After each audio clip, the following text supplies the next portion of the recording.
ድፍት ስትል ይመጣል። እስከ መጨረሻ አይጨክንም የሚል ቃል አለ እኮ። ውድቅ ስትል የወደቀውን ድንኳን አነሳዋለሁ ይላል። ተመልሰን በህይወት እንኑር። እውነቴን ነው የምነግራችሁ። በጣም ጊዜያዊ ለሆነች ነገር ረጅም ዘመን ዋጋ ከምንከፍል በጊዜ ተመልሰን ረጅም ዘመን በሰላም ከጌታ ጋር ብንኖር አይሻልም? ምድሪቱ ብትባረክ አይሻልም? ትውልድ ቢያርፍ አይሻልም? ስንመለስ እግዚአብሔር በቤተ ክርስቲያን ውስጥ የጠፉ ጠረኖቹን ያመጣል። መዓዛው ይመጣል። ልባችን፣ ቤታችን፣ የግል ህይወታችን ይፈወሳል። ዝብርቅርቅ ያለውን ነገር እግዚአብሔር ያስተካክለው። ኢየሱስን ስለምትወደው ነው ብዙ ነገር የምትወው። ይጠቅመኛል አይጠቅመኝም አይደለም የምትለው። ጌታ ይፈልጋል አይፈልግም ነው የምትለው። ፍቅርህ ነው እንድትጠላው የሚያደርገው ሌላውን ነገር። ኢየሱስን ስትወደው ዓለም ታስጠላለች። እስቲ አሜን በሏ። እውነቴን ነው የምነግራችሁ። እንትን ስታረግ ሲኦል ትገባለህ፣ እንትን ስታረግ ትድናለህ አይደለም። ከጌታ ጋር መኖር ይበልጣል። ከኢየሱስ ጋር መኖር የት ታገኘዋለህ? ከኢየሱስ ጋር መኖር፣ አብረ መውጣት መግባት። ተንበርከከ ስታዋራው አቤት ይላል፣ ልብ ላይ ይፈሳል። እንባህን መቆጣጠር ያቅታል። ተንበርከከ አትነሳም፣ እወድሃለሁ ትለዋለህ። ከዚህ የሚበልጥ ከየት ታመጣለህ? ነብዩ አሞጽ ከነቢያት ወገን አይደለም አይደል? ራሱ ነው የሚናገረው። ከነቢያት ወገን አይደለም፣ ከቀርሜሎስ ነቢያት ከሚገኙበት ከቀርሜሎስ። እሱ ደግሞ ባገለገለበት ዘመን እሱ ያገለገለበት ዘመን እነ ኤልሳ አገልግሎት ጨርሰው፣ ምናልባት ኤልሳ ወደ ጌታ ከሄደ ወይንም ኤልሳ ከሞተ ከ60 ዓመት በኋላ ገደማ አካባቢ ይመስለኛል። እሱ ዮናስ፣ ሆሴ አገልግሎት የጀመሩት የዛ ሰሞን አካባቢ ነው። ተመሳሳይ ዘመን ላይ የተነሱ ነቢያት ናቸውና አሞጽ ሲናገር ስለራሱ እኔ ከነቢያት ወገን አይደለሁም፣ ወይንም የነቢያት ትምህርት ቤት ነበረ። ትዝ የሚላችሁ ከሆነ ነዋት ዘራማ የሚባል ራማ ከተማ ላይ ሳሙኤል ያስተምር ነበር። የነቢያት እንደዚህ አይነት የትንቢት መንፈስ ላያቸው ላይ ያለባቸውና እንደዚህ አይነት ዝንባል ያላቸውን ሰዎች እየሰበሰቡ ቀዳሚ ወይንም ታላላቅ የሚባሉት ነቢያት እየሰበሰቡ አብሯቸው ያስተምሯቸዋል፣ ይጸልዩ ነበር። ምናልባት ሳሙኤል ጀምሮታል። በኋላ ደግሞ በኤልያስ ዘመን ደግሞ ቀጥሎ ነበር። ከዛ ከኤልያስ በኋላ ደግሞ በኤልሳ ዘመን ቀጥሎ ነበር። የምታስታውሱ ከሆነ ኤልሳን መተው ከበውት መቀመጫ ወይንም መሰማሪያ ስፍራ በጣም ስለጠበበን ቦታ እንቀይር ይሉት ነበር። ከነቢያት ማህበር ሚስቶች አንደኛው ሚስት መታ የሚሉ ቃላት፣ እነዚህ በሙሉ የነቢያት አገልግሎቱ በዋናዎቹ በነ ኤልሳ፣ በነ ኤልያስ፣ በነ ሳሙኤል ቀጥሎ ደግሞ እንደዚህ አይነት ዝንባሌ ባላቸው ሰዎች ይመራ እንደነበረ ያሳያል። እና ቀርሜሎስ ተራራ የነቢያት መገኛ ነው ይታወቃል። ቀርሜሎስ ተራራ ላይ ነው እነ ኤልያስም የአክዓብንና የኤልዛቤልን ነቢያቶች ይቀጥሩ የነበሩ በቀርሜሎስ ተራራ እንገናኝ ነውና ቀርሜሎስ ተራራ ይታወቃል። እግዚአብሔር የቀባቸው ያስነሳቸው የነቢያቶቹ ብዙ አገልግሎት እዛ አካባቢ ነው ያለው። አሞጽ ከቀርሜሎስ ተራራ አልመጣም፣ የነቢያት ወገንም አይደለም። እንደዚህ አይነት የነቢያት ትምህርት ቤት ውስጥም ገብቶ አልተማረም። እንደዚህ የዋርካ ዛፍ የባሉጥ ዛፍ ምናምን ፍሬ ለቃሚ ነበርኩ ይልና እረኛ ነኝ ደግሞ ይላል። እና እረኛ ነውና ትንቢቱን የተናገረው በጎቹን የሆነ ቦታ አስቀምጦ መጥቶ ነው። እና እያገደ ነበረ እና በግ እያገደ እያለ እግዚአብሔር ድንገት ድምፅ አመጣ ላዩ ላይ። በዛ ዘመን የነበሩት ነቢያቶች የተወሰኑ ጸጥ ብሎ ነበር። ቀጥሎ ሐሰተኛ ነቢያትና በእግዚአብሔር ስም ደግሞ የሚናገሩ ሰዎች እንደነ አንድ ሐሰተኛ ነቢይ ነበር እዛ ላይ። ማነው ስሙ? አሜሲያስ ነው። አሜሲያስ የሚባል አንድ ሐሰተኛ ነቢይ ነበርና አሜሲያስ ቆሞ ይናገራል እንደፈለገ። አሞጽ ትንቢት የተናገረበት ዘመን ማለት እስራኤል በጣም የበለጸገችበት ዘመን ነው። በነ ዳግማዊ ኢዮርብዓም ሰሜን እስራኤል ላይ በሚገዛበት፣ ኦዚያን ደግሞ ደቡብ እስራኤል ላይ በሚገዛበት እጅግ በጣም እስራኤል የተባረከችበት ዘመን ነው። 750 ዓመተ ዓለም ገደማ ማለት ነው። ጌታ ኢየሱስ ክርስቶስ ከመምጣቱ ቀደም ብሎ 700 ዓመት በፊት እንደማለት ነው። እነ ኢሳይያስን ባይዘው በዛ ዘመን የነበሩ አገልጋዮች ናቸው። እና በጣም ብዙ ቅንጦት እስራኤል ላይ የነበረበት ነው። ቤታቸውን በዝሆን ጥርስና በወርቅ ሁሉ መለበጥ ደረጃ የደረሱበት እስራኤል በብዙ ነገሯ የተባረከችበት ዘመን ነው። አሞጽና ሆሴ የተለያየ ነው አይደል መልእክታቸው። ዮናስም የዛ ዘመን አገልጋይ ቢሆንም የዮናስ ትንቢት ግን ለአሶር ነው፣ ለነነዌ ለአሶር ነው። እስራኤል አካባቢ አልነበረም የዮናስ ትንቢት። ሆሴና አሞጽ ልዩነታቸው፣ ሆሴ የእግዚአብሔርን ፍቅሩን ምሕረቱንና ይቅርታውን ነው ሆሴ ሲናገር የነበረው። አሞጽ ደግሞ የእግዚአብሔርን ጽድቅ ፍርድና ፍትህ ላይ ነው በጣም ፎከስ ያደረገው። እና ፍትህ ስለተዛባ እግዚአብሔር ጻድቅ ስለሆነ እንደዚህ አይነት ስራ የምትሰሩ ሰዎች እግዚአብሔር ይቀጣል፣ የእግዚአብሔር ፍርድ አለ ነው የአሞጽ ትንቢት ይሄ ነው። እግዚአብሔር ይቀጣል። በጣም ብልጽግናቸው ከአቅማቸው በላይ ስለነበር እስራኤል ግዛቷን በጣም እያስፋፋች ስለነበረ ብዙ በደል ነበር። ባይዘው በጣም ብዙ በደል፣ ሰዎች በጣም ይጨቆኑ ነበር፣ ፍትህ በጣም ይዛባ ነበር። በጣም ልቅ የሆኑ ብዙ በአሕዛብ መካከል የሚሰሙ ኃጢአቶች በእስራኤል መካከል ተገኝቶ ነበር። ሰሜኑም ደቡቡም እስራኤል ላይ ማለት ነው። የአሞጽ ትንቢት ለሰሜን እስራኤልም ነው፣ ለደቡቡም ለሁሉም የተነገረ ትንቢት ነው እና እግዚአብሔር ጻድቅ ስለሆነ እንደዚህ አይነት ነገሮችን እግዚአብሔር ይቀጣል። እግዚአብሔር የፍትህ አምላክ ነው። እግዚአብሔር ጻድቅ ነው። ስለዚህ የፍትህ አምላክ ነው። ፍትህ የምታዛቡ ሰዎች ተጠንቀቁ ነው የሚለው። ባይዘው ከቤተ መንግስት ጀምሮ ከነ ኢዮርብዓም ጀምሮ እስከ ታችኛው ቤት ድረስ አሞጽ ይሄንን ትንቢት ይናገራል። የፍትህ አምላክ ነው። የዙፋኑ መሰረት ጽድቅና ፍትህ ነው የሚል አንብባችኋል። የእግዚአብሔር የዙፋን መሰረቱ ጽድቅና ፍትህ ነው። እግዚአብሔር ጀስት ነው። ታውቃላችሁ አይደል? እግዚአብሔር ጻድቅ ነው። ጻድቅ ነው። እንደነዚህ አይነት ነገሮች ሲዛነፉ ባይዘወይ መልስ የሚሰጠው ስጋ ለባሽ አይደለም፣ እግዚአብሔር ነው መልስ የሚሰጠው። ፍትህ ሲዛባ ፍርድ ቤት አይደለም የሚያስተካክለው፣ እግዚአብሔር ነው የሚያስተካክለው። አንዳንዴ የፍትህ መዛባቱ ኮርት ድረስ ሊሄድ ይችላል። የፍትህ መዛባቱ ነገስታቱን ሁሉ ኮራፕት ሊያደርጋቸው ይችላል። ጌታ ኢየሱስ ክርስቶስ ያለው እሱን አይደል እንዴ? ያቺ ሴት ሁሌ የምናነሳት ጸሎት ላይ ነው ብዙ ጊዜ የምናነሳት፣ ፍርድ የተዛባባት ሴት መበለት ናት የሚላት ከባለጋራ ጋር ፍረድልኝ ብላ ሄደች እኮ ፍርድ ቤት ነው። ዳኛ ነው ሰውየው። ፍትህ ሲዛባ ዳኛውም ጭምር ነው ፍትህ ያዛባው። ስለዚህ ለዚህ የፍትህ መዛባት መልስ የሰጠው እግዚአብሔር ነው፣ ዳኛው አይደለም። ፍትህን፣ ኦርደርን፣ እንደነዚህ አይነት ነገሮችን የሚያስተካክላቸው እግዚአብሔር ነው። ድሮም ዘንድሮም ወደፊት እግዚአብሔር የፍትህ አምላክ ነው። እናንተ በጣም ፍትህ እንደማታጓድሉ ተስፋ አደርጋለሁ። ፍትህ የሚጓድልባችሁ ልትሆኑ እንደምትችሉ። ፍትህ በጣም ከተጓደለባችሁ በቃ ለመስጠት ነው። እንደምታየው ነው። ጌታ ሆይ በሉት፣ እሱ መጥቶ ቦታ ያስይዟል። የኔ ስራ ነው ብሎ አሜን በሏ። እና የአሞጽ ትንቢት በጣም የሚያተኩረው እዛ አካባቢ ነው። በጣም አንድ የሚገርመኝ አሞጽ እንደነ ጌልጌላ እንደነ ቤቴል ያሉ እስራኤል በጣም የምትመካባቸው ቦታዎች አሏት። እነ ሆሴም ተናግረዋቸዋል። በጣም እስራኤል የምትመካባቸው ቤቴል አለ፣ ጌልጌላ አለ ይላሉ። እና ሄደን እግዚአብሔርን በዛ እናመልካለን። መስዋዕት አይደለም የሚፈልገው ይላሉ። አዎ በጣም ባለጠጋ ሆነዋል። አዎ የሚፈልገውን በኩር እንከን የሌለበት ያለውን መስዋዕት ወስደን እናቀርብለታለን። የት ቤቴል፣ የት ጌልጌላ፣ የት እግዚአብሔር እገኛለሁ ያለበት ቦታ እናቀርብለታለን። ተመለሰን ስንሄድ ግን እንደፈለግን ነው የምንኖረው። መስዋዕት አይደለ የፈለገው እግዚአብሔር። አዎ እንትን አይደለ አምጡ ያለን። አዎ አስራታችንን በአግባብ እናስገባለን። መስዋዕት በአግባብ እናቀርባለን። የሚፈልገውን በሙሉ እናደርግለታለን። ፐርሰናል ህይወታችን ላይ ግን እግዚአብሔር እንዳይገባ ምን ማለት ነው? ቸርች እመጣለሁ፣ መስዋዕቱን አቀርባለሁ፣ ፍርድ አዛባለሁ ሂጄ። የሚፈልገው ቸርች መጥቼ እንድዘምር አይደል? አዎ እዘምርለታለሁ። የሚፈልገው በሰዓት መጥቼ እንድጸልይ አይደል? በቃ እጸልያለሁ። አዎ የምትፈልገው ይሄን ነው፣ ያው እንካ እለዋለሁ። ተመልሼ ሂጄስ የፈለኩትን አደርጋለሁ ሲል አሞጽ እንዲህ አለ። ቤቴል ትማረካለች፣ ጌልጌላን ፈጽማ ትጠፋለች። የምትመኩት በሱ ነው። አዎ እንግዲያው እነሱ ይጠፋሉ፣ እኔን ፈልጉ በህይወት ትኖራላችሁ። እኔ እሱን አይደለም የፈለኩት፣ የምፈልገው እናንተን ነው። እናንተ ደግሞ እኔን ፈልጉኝ። እግዚአብሔርን መፈለግ ከዚህ ፕሮግራም ያልፋል። እግዚአብሔርን መፈለግ ሴሪሞኒያል የሆኑ ነገሮችን ከመፈጸም ያልፋል። እግዚአብሔርን መፈለግ ህይወት ነው፣ ኑሮ ነው፣ አቋም ነው፣ ድርጊት ነው፣ የህይወት ለውጥ ነው። እግዚአብሔርን መፈለግ አሞጽ በጣም ቻሌንጅ የሚያደርጋቸው በዚህ ነው። እና ይሄ እናንተ ጋር ስለሌለ እግዚአብሔር እቀጣለሁ እያለኝ ነው የአሞጽ ትንቢት ባይዘው። ይሄንን አጥቻለሁ ህዝቤ ላይ እና እቀጣለሁ ህዝቡን ብሎ ትንቢት።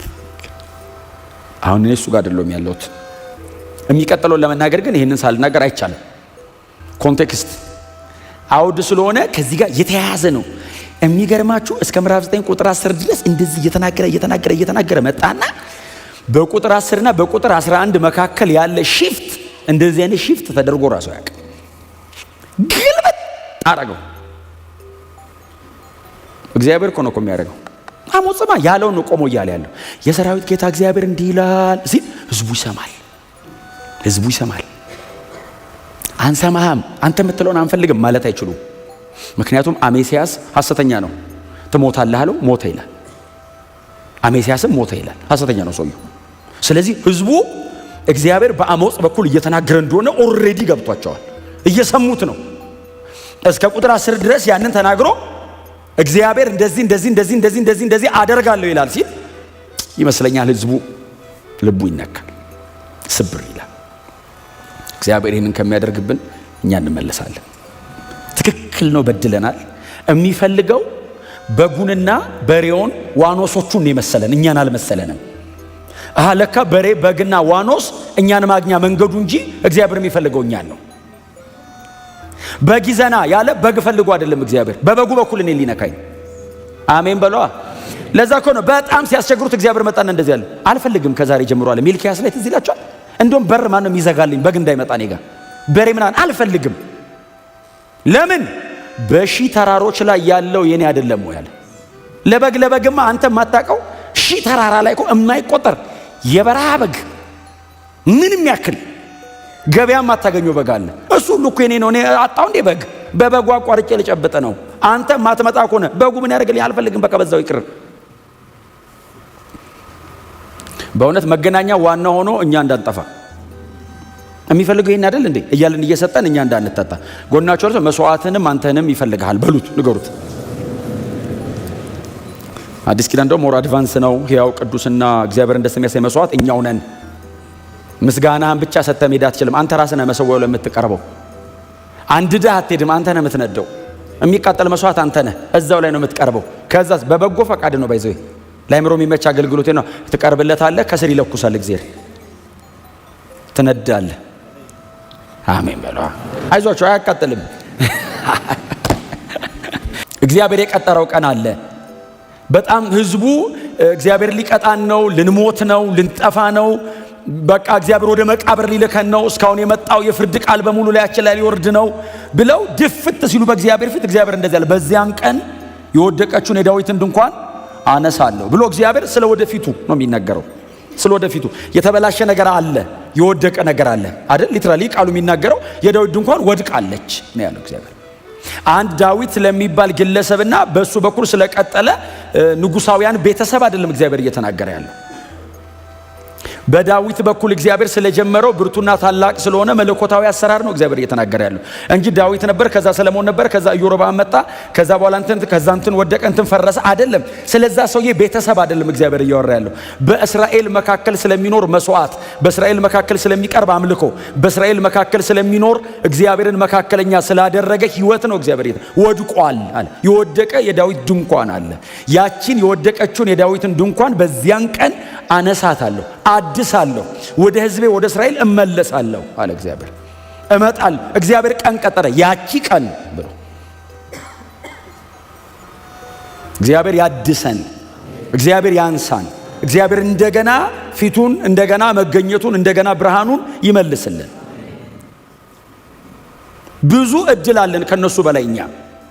የወደቀ ነገር አለ፣ በጣም በጣም በጣም ብዙ ሊወድቅ ጫፍ ላይ የደረሰ ነገር አለ፣ በጣም ብዙ እየፈራ እየተሰጋለት ያለ ብዙ ነገር አለ። በዚህ አካሄዱ ከቀጠለ አንዳንድ ቦታ ወንጌል በጣም ዘመናዊ ከመሆኑ የተነሳ እውነትን ቆሞ መናገር ከባድ የሚሆንበት ጊዜ እየመጣ ነው። እውነትን ቆሞ መናገር እግዚአብሔር የሚፈልገው ይሄና ይሄን ነው ብሎ መናገር ኮምፕሮማይዝ የሚደረግበት ዘመን እየመጣ ነው። በጣም ብዙ ነገር እየወደቀ ነው። በምንድን ነው ይሄንን የምናስተካክለው? በመመለስ፣ በእግዚአብሔር ፊት በመውደቅ፣ በመጸለይ፣ የእግዚአብሔርን ፊት በመለመን፣ እግዚአብሔር እንዲመለስ በመለመን። ንስሐ መግባት ነው፣ ግዴታ ነው። ተንበርክኮ ረጅም ሰዓት ፊቱን መፈለግ ነው። አዎ። ወደ ቃሉ መመለስ፣ ለቃሉ ታማኝ መሆን፣ የህይወት አቋም ማስተካከል፣ መቀየር፣ መንገድ መለወጥ፣ አዎ ግዴታ ነው። እግዚአብሔር አነሳለሁ ሲል እሺ ማለት አለበት ሰው። እግዚአብሔር ማንሳቱ አይቀርም። ለምን በዚህ ትውልድ አያነሳው? ይህንን ቃል እግዚአብሔር ለምን ለሚቀጥለው ትውልድ ለምን ያሻግረዋል? ከተመለሱ እኮ ይመልሳቸዋል። እሺ ካሉና ዝቅ ካሉ እኮ እግዚአብሔር በዚህ ዘመን እኮ ያደርገዋል። ማንም አላለም። ህዝብ ሁሉ ቅድም ያልኳቸው አይነት ማህበረሰብ ነው። እጅግ ቅንጦት የሞላበት ህይወት እየኖሩ ነው። በዚህ መሃል ነው እግዚአብሔር መጥቶ የሚናገረው። ፋይናንሻሊ በጣም ተባርካለች እስራኤል። በአገር ደረጃ ግዛቷ በጣም ትልቅ ነው። ዙሪያዋ ያሉ ነገስታቶች ይፈሯታል። በሚሊተሪና በኢኮኖሚ በጣም ገዢ ናት። ህይወት ወድቋል አለ እግዚአብሔር። በሚታየው ነገር በጣም በልጽጋችኋል። ህይወት ከኔ ጋር ያለ ግንኙነታችሁ ወድቋል። ከኔ ጋር ያለ ግንኙነታችሁ ከወደቀ የሚታየውም ነገር አይቆይም አለ እግዚአብሔር። እና ተመለሱ። ይሄንን እግዚአብሔር የሚናገረው ለቃል ኪዳን ህዝብ ነው፣ ለአብርሃም ዘር ነው። የዳዊት ድንኳን ከተባለ እየተነገረ ያለው ለእስራኤል ህዝብ ነው። ዳዊት የእስራኤላውያን ነው፣ የአሕዛብ አይደለም። ዳዊት የእስራኤል ንጉሥ ነው። እግዚአብሔር ስለ አብርሃም ቢናገር አብርሃም ቢል ኦኬ ስለሆነ ነገር እያወራ ነው። ዳዊት ካለ ስፔሲፊክ እየተወራ ያለው እስራኤል ነው፣ መሲያኒክ ላይን ነው የሚወራው። አሕዛብ ጋር ሄዶ ትንቢት ተናግሮ የለ ይሄው ሰውዬ ባገለገለበት ዘመን ያገለገለው ዮናስ ትንቢት ዮናስን እዚህ ቦታ እንደሰበኩት አስታውሳለሁ። አሶር መንደር ሄደ። ትዝ ይላችሁ ነነዌ የአሶር ዋና ከተማ ኢትዮጵያ ገብቶ አዲስ አበባ ቢመጣ የአንድ ቀን መንገድ ያክል ሄደ። ነነዌ ታላቅ ነበረች። ዮናስ ትንቢት ሲናገር ነነዌ ትወድቃለች አይደለም ያለው፣ ታላቂቱ ነነዌ ነው ያለው። ታላቅ ናት ከተማዋ፣ ሪቢሊየስ አመፀኛ ከተማ ናት። ዮናስ ቆሞ በዚህ ጊዜ ካልተመለሳችሁ በእነዚህ ቀናት ነነዌ ትገለበጣለች ሲል ንጉሱ ሰማ አይደለም የሚለው ቃሉ። ንጉሱ ሰማ። ከዛስ ንጉሱ ከንጉሱ ጀምሮ እስከ ታችኛዋ ሴት ድረስ አዋጅ ወጣ። እሱ ብቻ አልበቃቸው፣ እንስሶቹ እንዳይበሉ አለ። እንስሳ ይጹ ምግብ እንስሶቹን ከለከሉ። ሁሉም ወድቀው ንስሐ ገቡ። መጽሐፍ እንደዚህ ይላል፣ እግዚአብሔር ሊያመጣባቸው ከነበረው ጥፋት ተጸጽቶ ተመለሰ። ለዮናስ አጠፋለሁ ብሎ ነገረው። ትጠፋላችሁ አይ ቲንክ ዮናስ እንደዛ አይነት ትንቢት ተናጋሪ ነው አይደል? ትጠፋላችሁ ደስ ይለዋል። መለስኩ ሲል ከፋው የሚል ቃል አለ። አንዳንድ ሰው እንደዛ ወንጌል ዝም ብለህ ለምን ትናገራለህ? እግዚአብሔር ካለን ያው ጥቅሱ የሚልበት ቦታ ላይ እንላለን ስንደርስበት። ሲኦል ትገባለህ ከሚል በላይ ከባድ ፍርድ አለ እንዴ? ሰው እኮ ሲኦል ይገባል እኮ። ወንጌሉ እኮ ይሄ እኮ ነው አይደል? ሰው እኮ በክርስቶስ ካላመነ ሲኦል ይገባል። መሬት ላይ ምንም ቢያደርግ መሬት ላይ ችግር የለውም። የሆነ ቀን እድል ከሰጠና ከተመለስክ መሬት ላይ ሰው እንደፈለገ ኖሮ ያረ ችግር የለው አረ እግዚአብሔር የሚባል የለ ምናምን እያለ ኖሮ መጨረሻ ላይ ቢያወራረደው ከባዱ እኮ እሱ ነው ዘላለሙ። ነነዌ ትገለበጣለች ሲል ድፍት አሉ። እነሱ እኮ አምላካቸው እኮ ካሞሽና ሞሎክ ነው። የእስራኤል አምላክ እግዚአብሔር እንዲህ ይላል ያለው ዮናስ ሰው ሀገር ገብቶ በእስራኤል አምላክ እኮ ነው የተናገረው። እግዚአብሔር የትኛው የእስራኤል አምላክ ያህዌ እና ነነዌን እገለብጣታለሁ ብሎኛል ሲል እንውደቅ አሉ።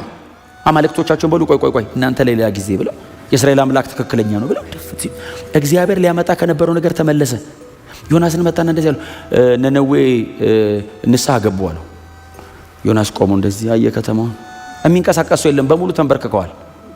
እንስሶች ከእንትናቸው አልወጡም ወዶች እንዲግጡ። እንስሳ በሙሉ ጾሟል። ከብት በሙሉ ይጮሃል። ምግብ ይላሉ ከብቶቹ ሲሉ ጾም ጸሎቱ ነው። ህዝቡ ወደ እግዚአብሔር ይጮሃል፣ ከብቶቹ ደግሞ ወደ ገዢዎቻቸው እግዚአብሔር ካልተመለሰ አትበሉም ይሏቸዋል። ለምን ምን ያደርጋል? በልታችሁ በኋላ ከምትሞቱ ጾማችሁ ብትኖሩ ተመልሰን በህይወት እንኖር።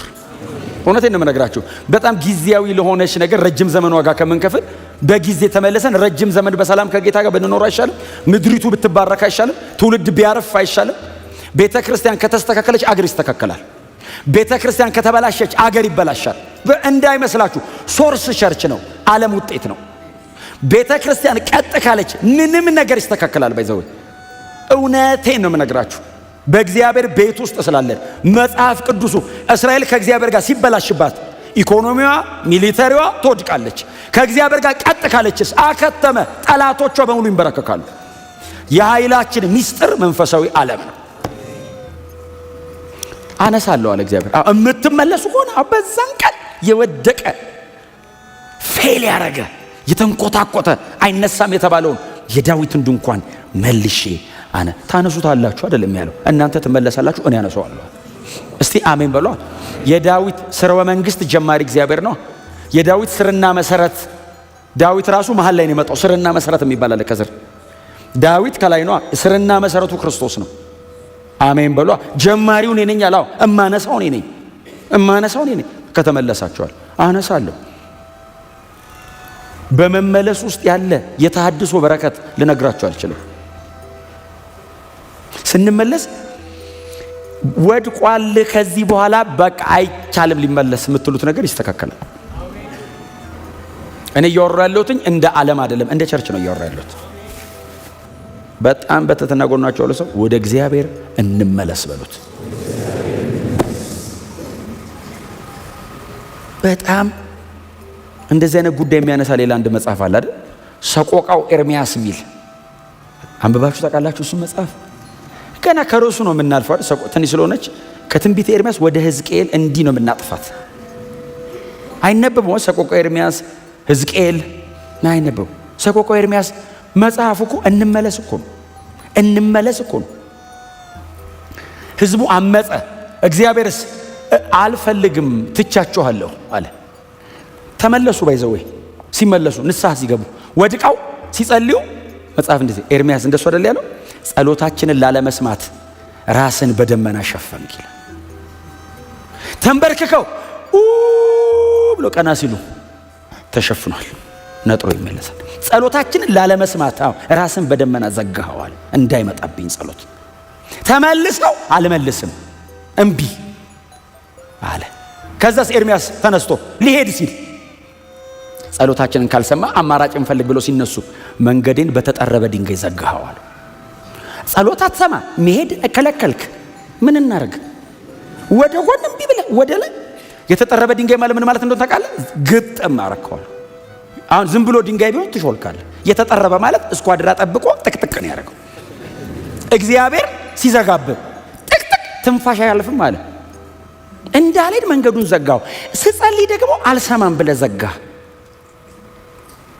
ወደ እግዚአብሔር እንመለስ እርሱም ይመራናልና አለ። አቤቱ መልሰን እኛም አያውም መመለስ ፈለጉ። እግዚአብሔር ዝም ሲል አንተ መልሰን አሉት። አሁን አልሰማም ያስባለ የኛ መጣ አይደላው፣ መልሰን እኛም እንመለሳለን ሲሉ እግዚአብሔርስ መጨረሻ ላይ መለሳቸው። አይዘው እቀጣለሁ ብሎ ጀምሮ እቀጣለሁ የሚል መልእክት የለም መጽሐፍ ቅዱስ ላይ። እቀጣለሁ ብሎ ይጀምራል።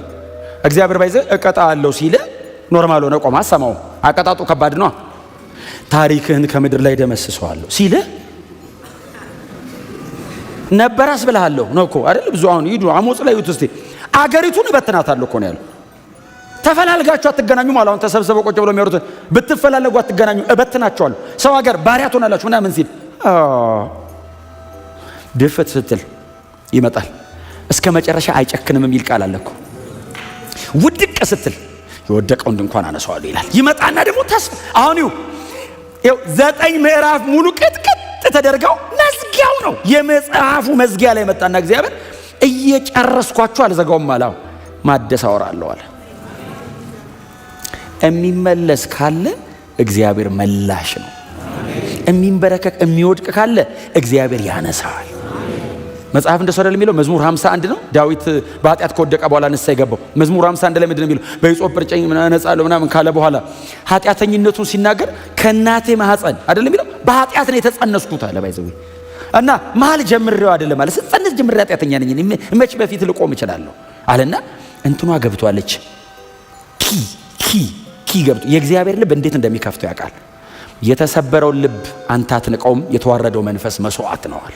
እና ምንድነው መድኃኒቱ? ውድቅ ማለት እግዚአብሔር ስራው አንተ ብትገለኝ ይሻለኛል ስትል በህይወት ኑር ይልሃል። እኔ በእውነት ነው መላችሁ ስንቱን ላንሳው ነው ያለው የዕብራውያኑ ጻፊ አይደል? ስንቱን ላውራው።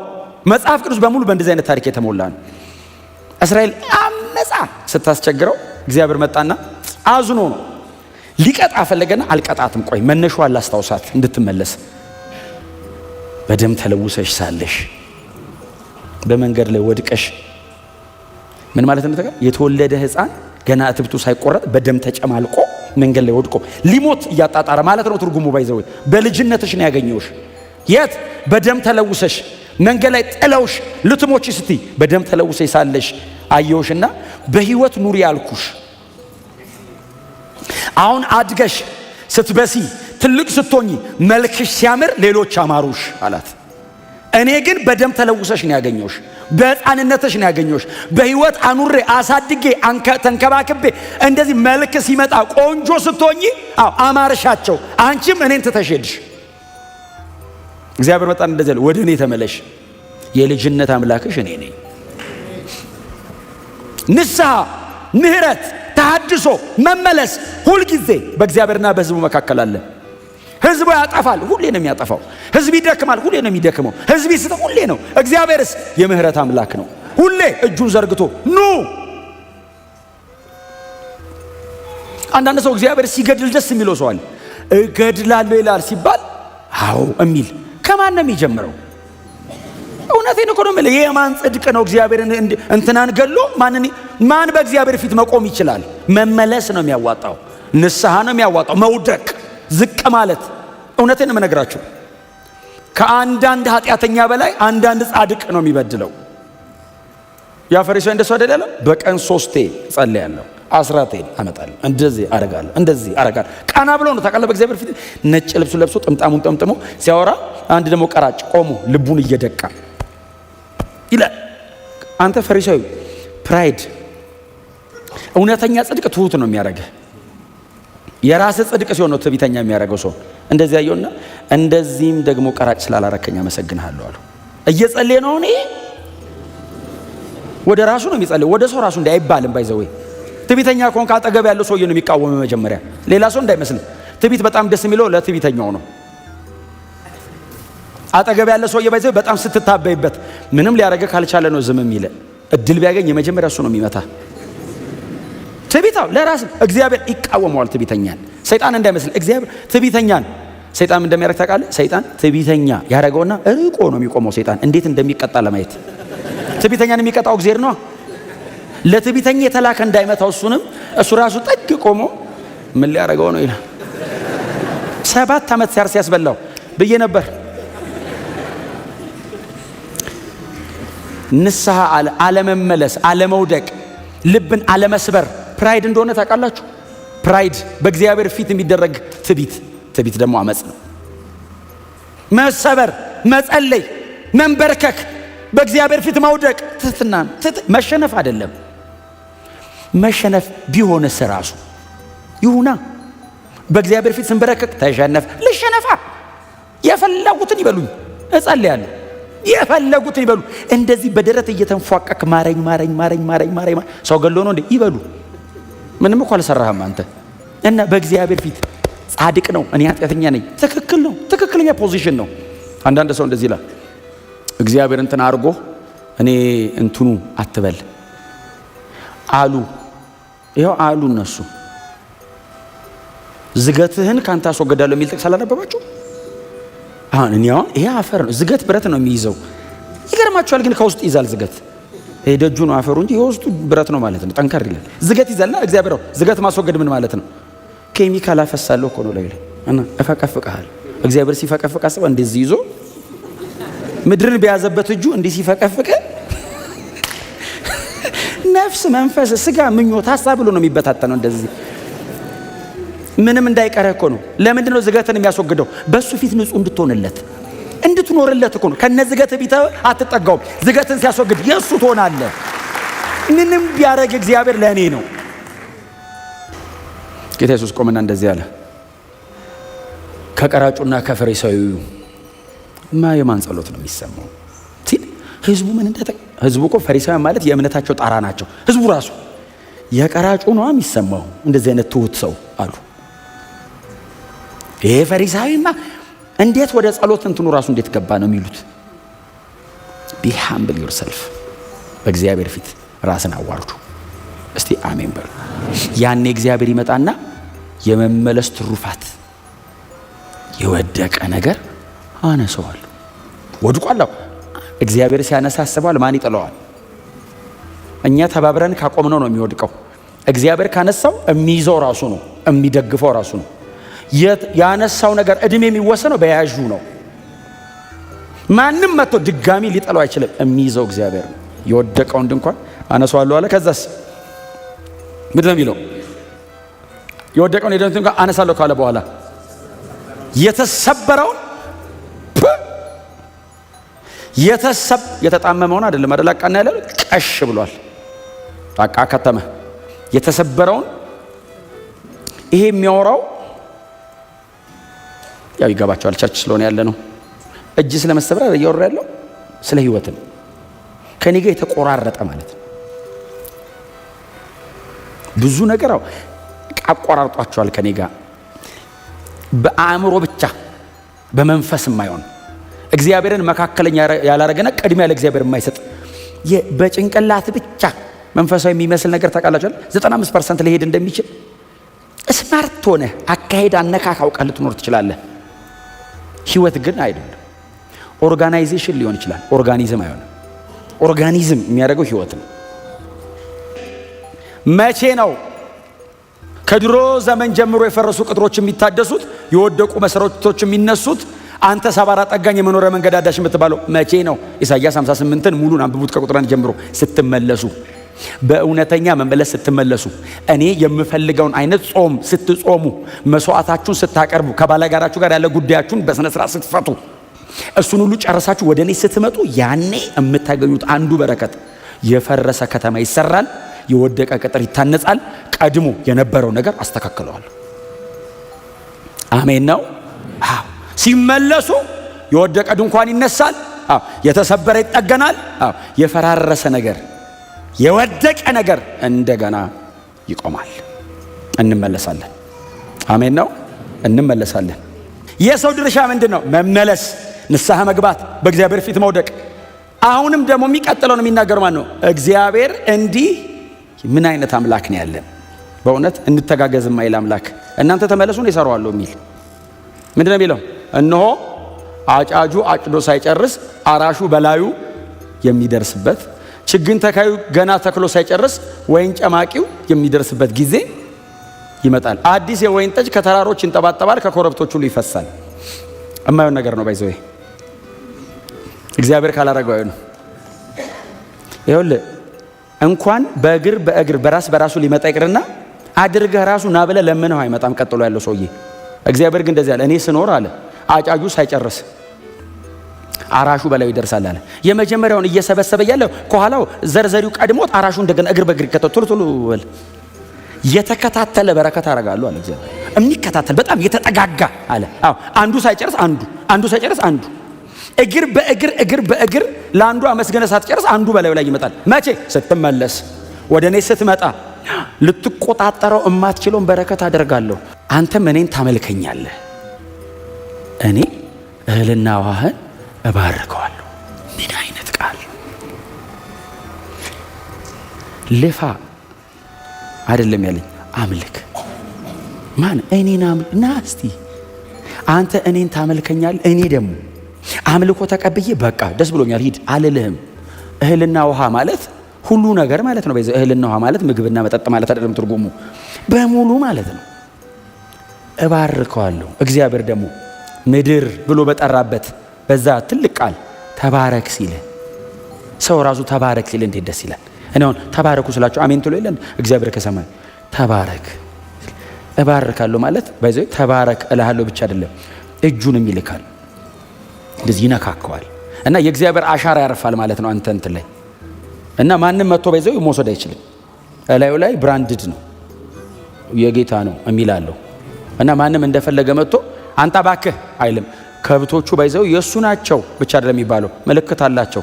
ሸመልመሌ ምናምን እያረገን ያበዛው እና እንትኖቹ የኔ ናቸው፣ በተአምር የመጡ ናቸው። እግዚአብሔር ይባርከኝ። እግዚአብሔር በመመለስ ውስጥ የሚያደርገው በረከት ቢሆን ብላችሁ የምታስቡት አይደለም፣ ከዛም ያልፋል። አሁን ባይዘው ልክ አራሹ አጫጁ ሲጨርስ አራሹ ቀስ ብሎ ቢመጣ ልክ እኮ ነው፣ ናቹራል ነው። እሱ ገና እያጨደ እግሩ ስር ይገባል ማለት ግን ኢትስ ዲቫይን። ደግሞ አራሹ እየመጣ ደግሞ ጨማቂው ደግሞ ይከተለዋል ይላል።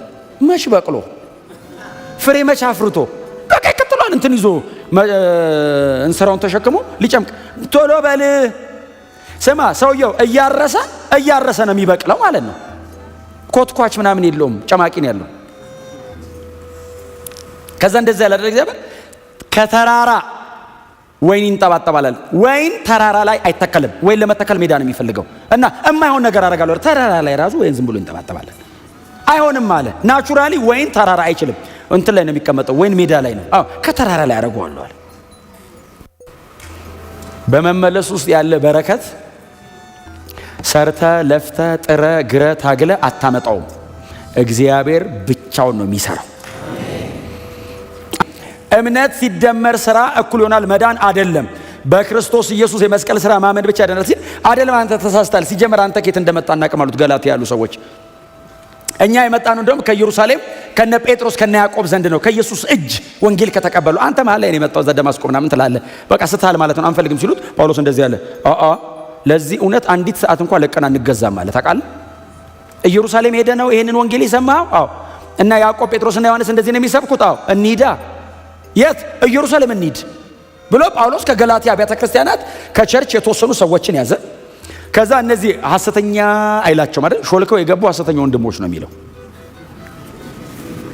ወንድሞች አለ መጨረሻ ላይ ግን ምንድነው የሚለው? ሾልከው የገቡ ሐሰተኛ ብሎ ከቸርች ነው የመጣ ነው ስላሉ ወንድሞች አሉ መጨረሻ ላይ። አሁን ወደ ቸርች ነው የሚሄዱት። ከዛ እነሱን ያዛ ከገላትያ ቤተክርስቲያን የተወሰነ ሲያዝና ጳውሎስ እንዴት አይነት አደገኛ ሰው መሰላችሁ? ቲቶን ያዘው። ቲቶ ማለት ግሪካዊ ነው፣ ያመነ ወንድም ነው፣ አልተገረዘም፣ ወንጌል ይሰብካል። አሁን ሰዎቹ እምነት ሲደመር መገረዝ እኩል ይሆናል መዳን ያሉት። ቲቶ አልተገረዘም፣ ግን በጌታ አምኗል። ኢየሩሳሌም ቸርች ሄዶ ቲቶን ይዞ ቆሞ እነ ጴጥሮስ ፊት ይድናል አይድንም ሊል ነው። አርጊውመንቱን በትምህርት ብቻ እንዳይመስል። ቲቶ አልተገረዘም፣ በጌታ አምኗል፣ ይድናል አይድንም ሊሎ ነው ጴጥሮስን። ጴጥሮስ ጌታ ረድቶት ጥሩ አድርጎ ካልመለሰ በዚህ ወንጌል ምክንያት ባይዘው እኔ ብሆን ሌላ ሰው ቢሆን የሰማይ መልአክ ቢሆን ከዚህ ወንጌል ውጭ ሌላ ቢሰብክ የተረገመ ይሁን ብሏል። ረግሞ ነው የሚሄደው እንጂ ወንጌል አያስተካክልም። ወንጌል አንድ ነው፣ ብዙ ወንጌል የለንም። እስቲ አሜን በሏ። እድሜ በጠገቡ ሰዎች የሚስተካከል ወንጌል የለም። ወንጌል ሥላሴ ከሰማይ ፈርሞ የላከው ፕሮግራም ነው። አልቋል። ወጣት ስለሆንክ ሽማግሌ ስለሆንክ የሚባል ነገር ተጽፎ አልቋል። እሱ ነው ጠብቀን የምንሄደው። ሄደ ያዕቆብ the most respected person ነው። ያዕቆብ ጴጥሮስ እንደሚፈራ ታውቃላችሁ። ያዕቆብ ከያዕቆብ ዘንድ አንዳንዶች እንደመጡ ሲሰማ ጴጥሮስን ፈራ ይላል። he so righteous የፕሬየር ሰው ነው። በጣም ስትሪክት ነው። ብዙ አያወራም። ጸሎት ነው። ጉልበቱ የግመል እግር ይመስል ነበር ይላሉ። ባለፈው ነግሬያቸዋለሁ። መጅ ነበረው እግሩ መዘረጋት እስከማይችል ተንበርክኮ ነው የሚኖረው ማለት እኮ ነው። የሚጸልየው ማለት ይከብዳል። የቸርች ሂስትሪ ላይ እኮ ጽፈውለታል አይደል? ስለሚድኑ ነፍሳት እጁን አንስቶ እየጸለየ በቤተ ክርስቲያን ብዙ ጊዜ ይገኝ ነበር ይላሉ። እና ይፈራል። ጳውሎስም መጥቶ ባይዘው ጴጥሮስና ዮሐንስን ተገናኝተው ነበር። ያዕቆብን ያገኘው እዛ ጋር ነው። ለመጀመሪያ ጊዜ ጳውሎስና ያዕቆብ ተገናኙ። ያዕቆብን ያውቀዋል ጳውሎስ። ያዕቆብም ስለ ጳውሎስ ሰምቷል። ተገናኙ። ከዛ እነ ጳውሎስ ሪፖርት ምን እንዳደረገ ታውቃላችሁ? ጳውሎስ እንደው በእውነት እግዚአብሔር የጳውሎስ አይነት ብርሃን ብቻ ሳይሆን ጥበብ የሚስጠን። ስማ ፕሮግራሙ ሲጀምር ምን አለገ መሰላችሁ? በአሕዛብ ከተሞች እየዞሩ ስለ መስበካቸውና ጌታ በእነሱ የሰራውን ተናገረ። እዚህ እንትን ገብተን ሊቃኦንያ ከተማ ገብተን ተወለደ ጀምሮ ሄዶ የማያውቅ ሰው ጴጥሮስ የሐዋርያት ሥራ ምዕራፍ 3 ላይ ባንተ በኩል ተፈወሰ። የአሕዛብ ከተማ ነው ባይዘው። ወንጌል እንዴት ይሰበካል አሕዛብ ሲባል እግዚአብሔር ይሄን እያደረገ ነው ብሎ ገጠም አድርጎ መሰከረ። ከዛ በኋላ ደግሞ የተነሳውን አንዳንድ የስተት ትምህርት አነሳ። ከዛ ጴጥሮስ ቆመና በጣም መልካም ነገር ተናገረ፣ ስለ ጳውሎስም ስለ አገልግሎት። ያዕቆብ ተነሳ። ያዕቆብ ባይዘው የመጨረሻ ቃል ነው የሚናገረው። የመጨረሻ መዝጊያ የሱ ነው። ያዕቆብ ሲጨርስ ምን እንደሚል ታውቃላችሁ? እኛና መንፈስ ቅዱስ ይህንን ወስነናል ነው የሚለው። የስብሰባው አካል መንፈስ ቅዱስን ነው የሚያደርገው። እኛና መንፈስ ቅዱስ ከዚህ በኋላ አታሻሽሉ፣ ተሰብስበን እና ገያየ ነው አይልም። ለምን መሰለ? እዚህ ጋር እኛና መንፈስ ቅዱስ ያለው የቤተ ክርስቲያን መሰረት ነው። ኦልሬዲ ኢየሱስ በደሙ ሰርቶት ሄደው ነው። እኛና መንፈስ ቅዱስ ይህንን ወስነናል። ከዚህ በኋላ በአመኑት አሕዛብ ላይ ሌላ ጫና አንጨንባቸው። ከዝሙት እንዲርቁ፣ የታነቀ እንዳይበሉ፣ ከደምም እንዲርቁ ይህንን ብቻ እንናገራለን። ከዛ ውጪ መዳን በእምነት ብቻ ነው። እነሱም ወደኛ ሊቀላቀሉ ይገባቸዋል ብሎ ይህንን ጥቅስ ነው የጻፈው። የዳዊት ድንኳን ሲባል አሁን እስራኤላዊ እኔ ብቻ ማለት አይችልም። በክርስቶስ መስቀል በኩል እንኳን የዳዊት ድንኳን የቤተ መቅደስ መጋረጃ ተቀዷል። የሆነ ኔሽን ጋር መቀላቀል እንዳይመስል በእግዚአብሔር ጽድቅ ፊት ሁሉ ገባን። የክርስቶስ የመስቀል ስራ ምን ያልሰራው ነገር አለ? በእውነት ነው የምላችሁ፣ ብርሃን ያለው ኢየሱስ ጋር ነው። የዘላለም ሕይወት ያለው ኢየሱስ ጋር ነው። እውነተኛ እረፍት ያለው ኢየሱስ ክርስቶስ ጋር ብቻ ነው። በእውነት የሚያሳርፍ ኢየሱስ ነው። ልትቅበዘበት ስትል እስራኤላው ነይ ተመለሽ፣ ሊሰበሩ ሲሉ ኑ እኔ ጋ፣ እኔ ላሳርፋችሁ። እውነተኛ እረፍት እኔ ጋ ነው ያለው። ሰላም እኔ ገንዘብ ውስጥ የለም ሰላም፣ ሀብት ውስጥ የለም ሰላም፣ ስልጣን ላይ ሰላም የለም። የምታየው ማቴሪያል የሆነው ሪልም ላይ ሁካታ ነው ያለው። እንደውም በጣም ይበትንሃል። መጥፊያ ነው። እረፍት ያለው ጌታ ኢየሱስ ክርስቶስ ጋር ብቻ ነው። የእግዚአብሔር ሰላም በክርስቶስ ኢየሱስ በኩል ወደ እያንዳንዳችን ቀርቧል። እሺ ስል አእምሮና ሐሳቤን ይጠብቀዋል። ፕሮቴክትድ የሚጠብቅ ጋራጅ ሰላም፣ እውነተኛ እረፍት ጌታ ኢየሱስ እንደሱ አይደለም። ማንም የተጠማ ቢኖር ወደ እኔ ይምጣ። የትም ሄደ አትረካም። ና እኔ ጋ፣ ከእኔ የህይወት ውሃ ወንዝ ነው። ወንዝ አይደለም ያለው ኢየሱስ፣ ውሃ አይደለም ያለው፣ የህይወት ውሃ። ህይወት የሚላለው ከፊቱ አልቲሜት ሳቲስፋክሽን ክርስቶስ ጋር ነው ያለው። ፍጹም እርካታ፣ ምንም ነገር እንዳያስፈልግ አድርጎ የሚሞላ ኢየሱስ ብቻ ነው። ሸክም ተጭኗቸው ሰዎች እየተንገዳገዱ ገንዘብ ጋር እረፍት ያለ መስሎ፣ ስልጣን ጋር፣ ዘመድ ጋር፣ ዘር ጋር የሆነ ረፍት ያለው ሲንገዳገዱ እናንተ ሸክም የከበደባችሁ ዓለም በሙሉ እየተወዛወዘ እንደሆነ ታውቃለህ። ከቤተ መንግስት ጀምረህ በጣም ትልልቅ የምትለው ሰው በሙሉ ሸክም ተጭኖት ውሸቱን ነው። መንገድ ላይ ስታዩ ውሸቱን ነው። ብቻውን ሲቀመጥ ማምለጥ የማይችለው ማነቆ አንገቱ ላይ አለ። አታመልጥም። ከሰይጣን ሊያድን የሚችለው ኢየሱስ ብቻ ነው። በምንም መንገድ አታመልጠው። ማንም በምንም መንገድ አያመልጥ። እውነተኛ እረፍት፣ እውነተኛ ነፃነት፣ ለዘላለም የሚሆን እውነተኛ አርነት ያለው ጌታችን ኢየሱስ ክርስቶስ ጋር ብቻ ነው። ሸክም የከበደባችሁ ሲል ይኸው ቀና ማለት አይችሉም። እንዲህ ብለህ ማየት አትችልም። እንደዚህ ነው የሚያዩት። ተጭኖት ኑ አላቸው። ለምን? እኔ አሳርፋችኋለሁ። ይሄንን ዓለም ላይ ጭናብ ነገ እኮ ታውቃለህ ጭፍልቅ ነው የሚያደርገህ። ዛሬ መንገዳገንን እንዳታይ የሆነ ጭንባል እንደገና ይጨፈልቃል እና አነሳልሃለሁ። ተዘዝ እዚህ የቆሰለ ቁስል ላይ ዘይት አፈስልሃለሁ፣ አክምሃለሁ። የሚያሳርፍ ክርስቶስ ብቻ ነው። ኢየሱስን ስለምትወደው ነው ብዙ ነገር የምትተወው። ይጠቅመኛል አይጠቅመኝም አይደል የምትለው። ጌታ ይፈልጋል አይፈልግም ነው የምትለው። ፍቅርህ ነው እንድትጠላው የሚያደርገው ሌላውን ነገር። ኢየሱስን ስትወደው ዓለም ታስጠላለች። እስቲ አሜን በሏ። እውነቴን ነው የምነግራችሁ። እንትን ስታረግ ሲኦል ትገባለህ፣ እንትን ሳታረግ ትድናለህ አይደለም። ከጌታ ጋር መኖር ይበልጣል። ከኢየሱስ ጋር መኖር የት ታገኘዋለህ? ከኢየሱስ ጋር መኖር አብረ መውጣት መግባት። ተንበርከከ ስታዋራው አቤት ይላል፣ ልብ ላይ ይፈሳል። እንባህን መቆጣጠር ያቅታል። ተንበርከከ አትነሳም። እወድሃለሁ ትለዋለህ። ከዚህ የሚበልጥ ከየት ታመጣለህ?